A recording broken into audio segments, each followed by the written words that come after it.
श्री स्वामी समर्थ. स्वागत आहे तुमचं माझ्या युट्यूब चॅनल मध्ये. आजचा दिवस तुम्हाला खूप छान सुख समाधानाचा आणि आनंदाचा जाऊ देत ही स्वामींच्या चरणी प्रार्थना करते आणि आज या नवीन व्हिडिओला सुरुवात करते. तर बघा मित्रमैत्रिणींनो, 29 जून वार सोमवार या दिवशी आलेली आहे वट पौर्णिमा. या वट पौर्णिमेला ज्येष्ठ पौर्णिमा या नावाने सुद्धा ओळखलं जातं. बघा, ही वट पौर्णिमा जी आहे तर ती अतिशय अत्यंत खूप खास आणि तितकीच प्रभावशाली असणार आहे. म्हणूनच आपल्याला या दिवशी आपल्या घरामध्ये खास करून काही वस्तू ज्या आहेत तर त्या ओवाळून टाकायच्या आहे, उपाय करायचा आहे आणि ही एक वस्तू आपल्याला आपल्या पतीवरून ओवाळून टाकायची आहे. कारण की बघा, अनेक वेळा असे घरामध्ये घडते की आपला पती जो आहे तर तो खूप मेहनत करतो, राबतो, परंतु सतत आपल्या पतीला कामामध्ये अडथळे येतात, अडचणी येतात, नोकरीमध्ये प्रगती थांबते, व्यवसायात नुकसान होते किंवा घरामध्ये ताणतणाव जो आहे तर तो वाढतो किंवा आरोग्याच्या छोट्या मोठ्या तक्रारी ज्या आहेत तर त्या सतत मागे लागलेल्या असतात. अशा वेळी प्रत्येक पत्नीच्या मनात एकच इच्छा असते की माझ्या पतीवरील संकट दूर व्हावी, त्यांना उत्तम आरोग्य लाभावं आणि त्यांच्या जीवनात सुख, शांती, समृद्धी, यश, समाधान यावं. याच कारणामुळे या 29 जून सोमवार वटपौर्णिमेचा दिवस हा अतिशय अत्यंत खूप खास आणि तितका शुभ आहे. म्हणूनच या दिवशी आपण आपल्या पतीवरून एक साधी सोपी वस्तू जी आहे तर ती आपल्याला ओवाळून टाकायची आहे.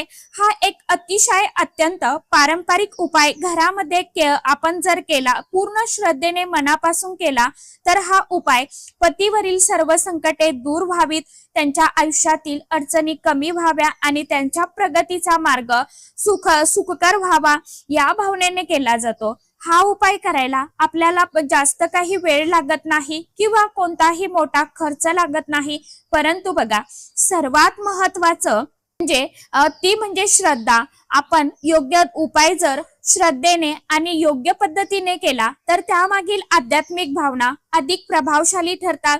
म्हणूनच आजच्या व्हिडिओमध्ये आपल्याला वटपौर्णिमेच्या दिवशी पतीवरून एक वस्तू जी आहे तर ती आवर्जून ओवाळून टाकायची आहे.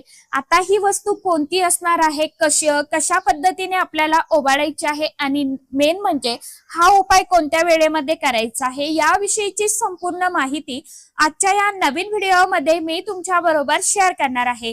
त्यामुळे तुम्ही हा व्हिडिओ स्किप न करता शेवटपर्यंत नक्की बघा. चॅनल वरती तुम्ही जर हा व्हिडिओ पहिल्यांदा बघत असाल तर चॅनलला आवर्जून सबस्क्राईब करा आणि असेच नवनवीन माहितीपूर्ण व्हिडिओ बघण्यासाठी समोरील बेल आयकॉनलाही प्रेस करा. त्यामुळे काय होईल, जेव्हा कधी मी नवीन व्हिडिओ अपलोड करेल तर सर्वात अगोदर त्याचं नोटिफिकेशन तुम्हाला मिळेल आणि तुम्ही एकही व्हिडिओ मिस करणार नाही. कमेंट बॉक्स मध्ये जय माता लक्ष्मी किंवा ओम नमो भगवते वासुदेवाय नमः हा मंत्र सर्वांनी जास्तीत जास्त लिहा. तर बघा मित्रमैत्रिणींनो, पौर्णिमा हा केवळ एक सण नाही, हा दिवस पती पत्नी मधील एक विश्वास, प्रेम, समर्पण आणि अखंड साथ याची आठवण करून देणारा पवित्र दिवस मानला जातो. अनेक वर्षापासून आपल्या संस्कृतीत या दिवसाचं खास, विशेष, अनन्यसाधारण महत्त्व मानलं गेलं आहे. प्रत्येक सुवासिनी आपल्या पतीच्या उत्तम आरोग्यासाठी आणि दीर्घायुष्यासाठी त्यांच्या आयुष्यातील जी काही अडचणी, अडथळे, समस्या आहेत तर त्या दूर व्हाव्या म्हणून या दिवशी पूर्ण श्रद्धेने हे व्रत करत असते, पूजा करत असते आणि या दिवशी केलेली प्रार्थना फक्त एका व्यक्तीसाठी नसते तर तिच्यामध्ये संपूर्ण कुटुंबाचं सुख जे आहे तर ते दडलेलं असतं. कारण पती सुखी असतील, निरोगी असतील आणि त्यांच्या कार्यात त्यांना यश मिळत असेल तर त्यांचा आनंद हा संपूर्ण घराला मिळत असतो, नाही का? घरातील वातावरण शांत राहतं, त्याचबरोबर आर्थिक अडचणी कमी होण्यासाठीही सकारात्मक मार्ग तयार होतो. नोकरी असो, व्यवसाय असो किंवा इतर आपल्या जबाबदाऱ्या, प्रत्येक क्षेत्रामध्ये चांगली प्रगती व्हावी अशी प्रत्येक पत्नीची मनापासून इच्छा असते, अगदी तुमच्यापासून ते माझ्यापर्यंत. म्हणूनच वटपौर्णिमेच्या दिवशी केलेलं प्रत्येक पूजन, सेवा, प्रत्येक प्रार्थना आणि प्रत्येक धार्मिक कृती ही केवळ परंपरा म्हणून न करता मनापासून आणि पूर्ण श्रद्धेने, विश्वासाने करणे अधिक महत्त्वाचे मानले जाते. आपल्या धर्मग्रंथामध्ये वटवृक्षाला खास, विशेष, महत्त्वाचं स्थान दिलं गेलं आहे. हा वृक्ष स्थैर्य, दीर्घायुष्य आणि संरक्षण याचं प्रतीक मानला जातो. म्हणूनच या दिवशी वडाच्या वृक्षाची पूजा केली जाते. त्यामागे केवळ धार्मिक परंपरा नसून पतीच्या दीर्घायुष्याची आणि कुटुंबाच्या सुख समृद्धीची मंगल भावना जोडली गेली आहे। सावित्री आणि सत्यवान यांची कथा आपण सर्वांनी अनेक वेळा ऐकली असेल, परंतु सावित्रीच्या अढळ श्रद्धेने, तिच्या धैर्याने आणि पतीवरील निस्सीम प्रेमाने सत्यवानाला परत जीवदान जे आहे तर ते परत मिळालं होतं असं आपल्या धर्मग्रंथामध्ये सांगितलं गेलं आहे। त्यामुळे आजही वटपौर्णिमेच्या दिवशी माता सावित्रीचं स्मरण हे विशेष भक्तिभावाने केलं जातं। याच भावनेतून अनेक स्त्रिया या दिवशी आपल्या पतीसाठी व्रत करतात, पूजा करतात आणि त्यांच्या सुख समृद्धीसाठी भगवानाकडे प्रार्थना करतात। श्रद्धा हीच या दिवसाची खरी शक्ती आहे। जेव्हा भक्ती, विश्वास आणि सकारात्मक भावना एकत्र येतात ना, त्यावेळी मनालाही खूप मोठा आधार जो आहे ना तर तो मिळत असतो। म्हणूनच आज आपण जो उपाय जाणून घेणार आहोत तो देखील याच श्रद्धेवर आधारित आहे। ही माहिती तुम्हाला कुठेही सहज मिळणार नाही बघा। व्हिडिओ नक्की शेवटपर्यंत बघा आणि व्हिडिओला एक लाईक आवर्जून करत जावा मैत्रिणींनो, कारण पुढे सांगितलेली प्रत्येक गोष्ट योग्य क्रमाने तुम्हाला समजून घेतली तर हा उपाय अधिक पूर्ण श्रद्धेने पद्धतीने करता येईल। वटपौर्णिमेच्या दिवशी हा उपाय करण्यापूर्वी एक गोष्ट नेहमी लक्षात घ्या, कोणताही धार्मिक उपाय हा केवळ वस्तूमुळे यशस्वी होत नाही, तर त्यामागील श्रद्धा, भावना, शुद्धता आणि भगवंतावरील विश्वास हे सर्वात महत्वाचं असतात। म्हणून हा उपाय करताना मनामध्ये कोणताही राग, द्वेष, मत्सर किंवा नकारात्मक विचार ठेवू नका। आपल्या पतीचं कल्याण व्हावं, त्याच्या जीवनातील ज्या काही अडचणी, अडथळे आहेत, समस्या आहेत तर त्या दूर व्हाव्या आणि संपूर्ण आपला परिवार आज सुखी समाधानी राहावा, हीच भावना मनामध्ये प्रत्येक कृती करताना आपल्याला ठेवायची आहे। 29 जून सोमवार आणि हा दिवस वटपौर्णिमेचा असल्यामुळे सकाळी शक्य तितक्या लवकर उठावं। रोजच्या दिवसापेक्षा या दिवशी थोडं आपल्याला लवकर उठून या दिवसाची सुंदर मंगलमय अशी सुरुवात करायची आहे। आपल्याला आपल्या स्वामींचं स्मरण करायचं आहे किंवा मग तुम्ही ज्या गुरूंना मानताय त्या गुरूंचं स्मरण करायचं आहे, माता लक्ष्मीचं स्मरण करायचं आहे आणि आपल्याला आपल्या दिवसाची छानशी देवाच्या, भगवंताच्या नामस्मरणाने सुरुवात करायची आहे। कारण बघा, या दिवशी जर आपण काही वेळ जप केला तर आपलं मन हे शांत होतं आणि या दिवसाची सुरुवात सकारात्मक ऊर्जेने होते। यानंतर आपल्याला स्वच्छ स्नानाची तयारी करायची आहे, म्हणजेच आंघोळीसाठी जायचं आहे। आंघोळ करताना आपल्याला आपण जे काय गरम पाणी, कोमट पाणी, थंड पाणी घेतो ना आंघोळीसाठी, तर त्या पाण्यामध्ये आपल्याला चिमूटभर हळद टाकायची आहे, थोडंसं गंगाजल टाकायचं आहे। आता हे तुमच्याकडे नसेल तर मग मी पाण्यामध्ये फक्त हळद टाकली चिमूटभर तरी देखील चालणार आहे, किंवा मग थोडंसं गोमित्र टाकलं तरी देखील चालणार आहे। हे सर्व करत असताना आपल्याला मनामध्ये ओम नमो भगवते वासुदेवाय नमः या षडाक्षर मंत्राचा जप करायचा आहे। कारण सर्वात महत्वाची गोष्ट म्हणजे मनामध्ये भक्तिभाव, शक्य असल्यास पती आणि पत्नी दोघांनीही अशा पवित्र भावनेने स्नान करावं। या कृतीमागील उद्देश शरीर आणि मनाची शुद्धता आहे। जेव्हा आपण पवित्र मनाने पूजा करतो तेव्हा प्रार्थनेत अधिक एकाग्रता निर्माण होते। स्नान झाल्यावरती स्वच्छ कपडे आपल्याला परिधान करायचे आहे। शक्यतो या दिवशी लाल, हिरव्या, पिवळ्या, गुलाबी रंगाचे वस्त्र आपल्याला परिधान करायचे आहे। महिलांनी आपल्या नेहमीच्या पूजेची तयारी करायची आहे। देवघर स्वच्छ करावं, दिवा धूप लावावा, आपल्या कुलदेवीचं स्मरण करावं, गणपती बाप्पांचं पूजन करून आपल्या देवी देवतांची, आपल्या देवघरामध्ये जेवढे देवी देवता आहेत तर त्यांचं मनोभावे पूजन करावं। खास करून भगवान विष्णुदेव आणि माता लक्ष्मीची या दिवशी सेवा करावी, जास्तीत जास्त नामस्मरण करावं। कारण की बघा, आपल्या परंपरेनुसार संकल्प करावा। काही जणी निर्जली व्रत करतात, काही फलहार घेतात, तर काही आपल्या घरातील परंपरेनुसार उपवास करतात। प्रत्येकाची पद्धत जी आहे तर ती वेगवेगळी असू शकते, त्यामुळे आपल्या घरातील परंपरेचा आदर ठेवून व्रत करावं। जर तुम्ही वडाच्या झाडाची पूजा करणार असाल तर शक्यतो पूजा झाल्यानंतरच उपवासाचा फलाहार जो आहे तर तो घ्यावा। अनेक ठिकाणी अशीच पद्धत पाळली जाते बघा। अर्थात ज्यांना आरोग्याच्या काही समस्या असतील त्यांनी आपल्या प्रकृतीचा, आपल्या शरीराचा विचार करूनच उपवास करावा। देव हा भक्तीचा भुकेला आहे, भावनेचा भुकेला आहे। आपल्याला भक्तीची भावना महत्वाची असते। वडाच्या झाडाजवळ गेल्यावरती घाई गडबड करू नका। शांतपणे अगोदर वटवृक्षाला नमस्कार करा.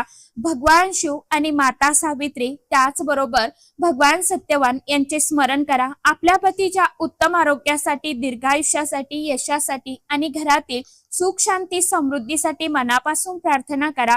त्या क्षणी फक्त एकच मनामध्ये भावना ठेवा, हे भगवान प्रभू राया, माझ्या पतीवरील प्रत्येक संकट दूर करा. त्यांच्या कष्टांना योग्य फळ मिळू द्या. त्यांच्या आयुष्यातील, जीवनातील जी काही अडचणी अडथळे आहेत तर ती दूर करा आणि आमच्या संसारामध्ये कायम आनंद, प्रेम, समाधान राहू द्या. अशी आपल्याला मनापासून वटवृक्षाला प्रार्थना करायची आहे. मनालाच मोठे समाधान देते बघा अशी प्रार्थना. पूजा करताना फक्त विधीपूर्वक करण्यापेक्षा प्रत्येक कृती जी आहे ना तर ती मनापासून आणि भक्तिभावाने करा. पूजा करून घरी आल्यानंतर तुम्ही लगेचच हा उपाय करू शकता. सकाळी वेळ मिळत नसेल तर हरकत नाही, संध्याकाळी सूर्यास्तापूर्वी किंवा सायंकाळच्या पूजेनंतरही मोठ्या श्रद्धेने हा उपाय तुम्ही करू शकता. वेळेपेक्षा महत्वाची गोष्ट म्हणजे तुमचा विश्वास. अनेक जण विचारतात की हा उपाय नक्की कुणासाठी आहे. हा उपाय त्या प्रत्येक पतीसाठी आहे जिला आपल्या पतीचं आरोग्य चांगलं व राहावं असं वाटतं, ज्यांना नोकरीत प्रगती मिळावी आणि अशी इच्छा आहे, व्यवसायातील अडथळे कमी व्हावे असे वाटते, घरातील आर्थिक ताण तणाव कमी व्हावा, मानसिक तणाव दूर व्हावा आणि कुटुंबामध्ये एकोपा, प्रेम वाढावा अशी मनापासून इच्छा असेल त्यांनी हा उपाय मनापासून पूर्ण श्रद्धेने करू शकतात. आता बघा, नेहमी सकारात्मक भावनेने पहावे. हे उपाय श्रद्धा दूर करतात, मनाला धैर्य देतात आणि ईश्वराशी असलेले आपले नाते हे अधिक मजबूत बनवतात. त्यामुळे हा उपाय करताना परिणामाची चिंता न करता पूर्ण मनापासून विश्वासाने प्रार्थना करावी. आता या उपायासाठी लागणाऱ्या वस्तू तुम्हाला सांगते बघा. आपल्या घरामध्ये सहज उपलब्ध असतात. कोणतीही महागडी वस्तू किंवा दुर्मिळ वस्तू तुम्हाला घेण्याची गरज नाही, आणण्याची गरज नाही. सर्व तयारी शांतपणे आणि श्रद्धेने करा. घाई गडबड गोंधळ करू नका. उपाय करत असताना कुणाशीही बोलू नका, कारण धार्मिक कार्यात मनाची एकाग्रता अधिक महत्वाची मानली जाते. सर्वप्रथम एक स्वच्छ ताट तामण घ्या. वडाच्या झाडाची पूजा करण्यासाठी जे ताट तुम्ही वापरलेलं असेल तेच वापरलं तरी देखील चालणार आहे, हरकत नाही. दुसरं स्वच्छ ताट घ्या आणि शक्य असल्यास आधी देवघरात ठेवून त्यावर थोडे कुंकू आणि अक्षदा वाहून नमस्कार करा. यानंतर त्या ताटात एक दिवा ठेवा. आता दिवा मातीचा असेल तर उत्तम, अन्यथा पितळ, तांबे किंवा स्टीलचा दिवाही तुम्ही वापरू शकता. दिव्यामध्ये तूप न घालता तेलच आपल्याला घालायचं आहे. तूप घालायचं नाही, तेलच घालायचं आहे. पारंपरिक मान्यतेनुसार या ओवाळणीसाठी तेलाचा दिवा अधिक योग्य मानला जातो. दिव्यामध्ये दुहेरी कापसाची वाट ठेवून दिवा आपल्याला लावून घ्यायचा आहे, प्रज्वलित करायचा आहे.